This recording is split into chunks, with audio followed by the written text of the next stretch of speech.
Okay, so I'm here with my dad, Stephen Angove, 67-year-old, young. So Dad, what do you do for work? I'm a CPA. And then how many times have you been to the CrossFit Games? I went from 2014 to 2018, so 5 years in a row. So you started when you were at 60? 60, yeah. Up through 65 then? Yep. Yep. And then you'd started doing CrossFit how long before you went to the CrossFit Games? Just a year. I started in January 2013, so 2022 will be my 10th year doing CrossFit. It's pretty sweet. So is CrossFit, are you still competing in it? Are you staying really healthy? What are you doing with it these days? I'm not competing. I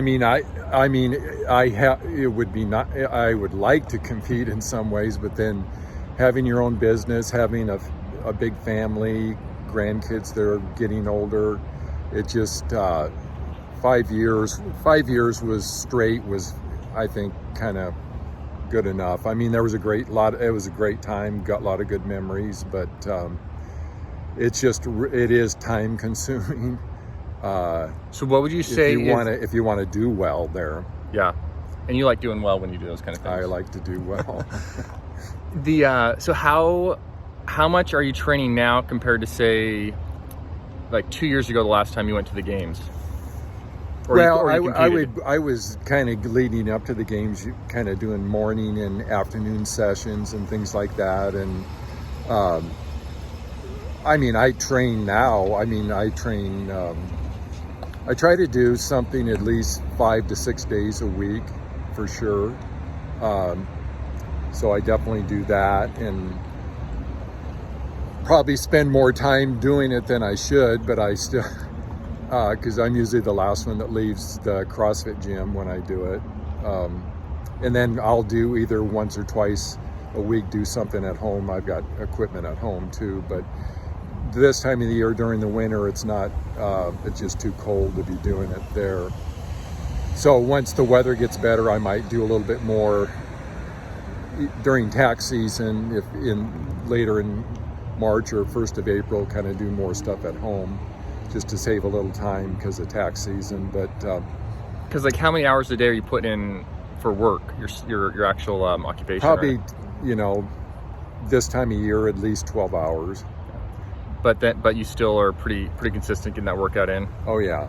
I mean, it's kind of, you get into a habit of it, and once it's really, if you don't do it, you feel, especially if you have a job like me where you're sitting behind a desk and be looking at a computer, you just need some kind of way to blow some steam off. And CrossFit is definitely a nice stressor relief, I think.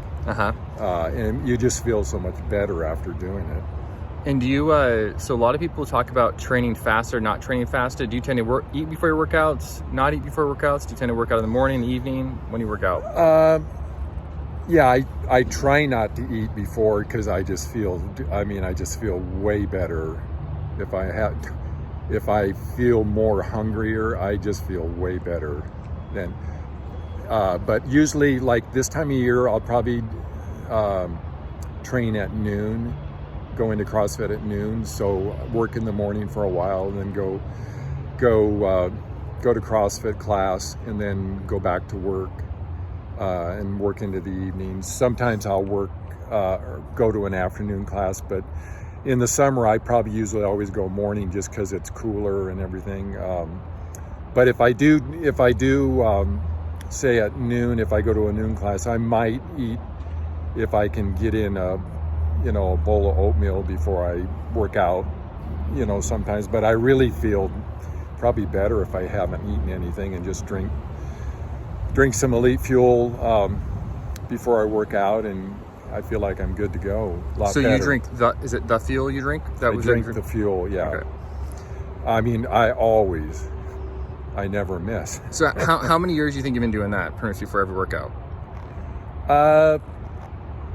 Probably almost 10 years. Almost 10 years, yeah. And then consistently after every workout or during a workout, like soon as I drink my Elite Fuel, I'll go fill up my water bottle and have some aminos. Are you a fruit punch or a lemon guy? I'm either one. Either one, okay. And then later I'll make a smoothie with the Active Whey. I mean, I always use it with a smoothie. I mean, if you're going to have a smoothie, to me, it tastes so much better with Active Whey in it than with, at least a banana and Active Whey. I'm good to go. Gotcha. And then, are you a vanilla guy or a chocolate guy? Vanilla. Vanilla, okay. So, do you have any plans this year? Do you think you're going to sign up for the Open, or what are you thinking? We'll see. The only thing about if I sign up for the Open, it's just so hard to not, if I'm going to do it, I'm going to do it. And it's not like, well, I'll sign up and, because then even people will say, hey, you did this or that. It's like, even the first year I signed up, I had no idea what I was doing.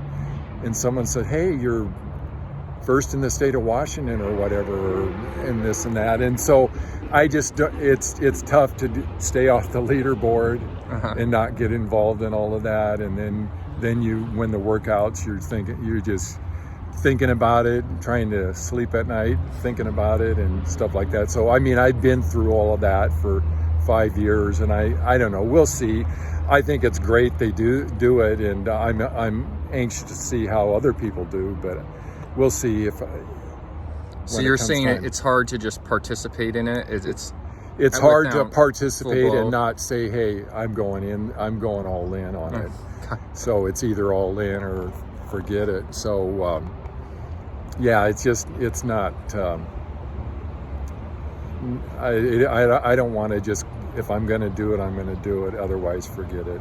So any advice you'd have or thought you'd have for a 67-year-old out there right now that is thinking, man, I just feel like I'm going to sit in the lazy boy and just watch shows for the rest of my life? Or any advice you got for anybody out there? Any thoughts? I just think you're missing out on what your body can do. Because even at my age, I still feel like I can do everything in the CrossFit gym, all the movements. I may not be able to do as much. Well, I mean, I feel like there's nothing, I haven't lost any strength yet.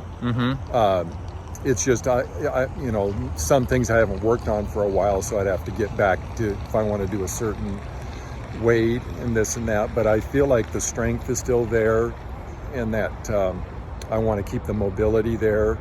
I mean, I just think just to sit down and just kind of vegetate or in your 60s, I mean, there's no way. I think you can defy the odds and just keep moving it. If you move it, I think, as time goes on, you'll just get better and better. So, I wouldn't put yourself out to pasture when you're in your 60s. I think there's lots of life left to live. It's good stuff right there. All right, so we'll be talking to Steve, see if he ends up doing the Open or not.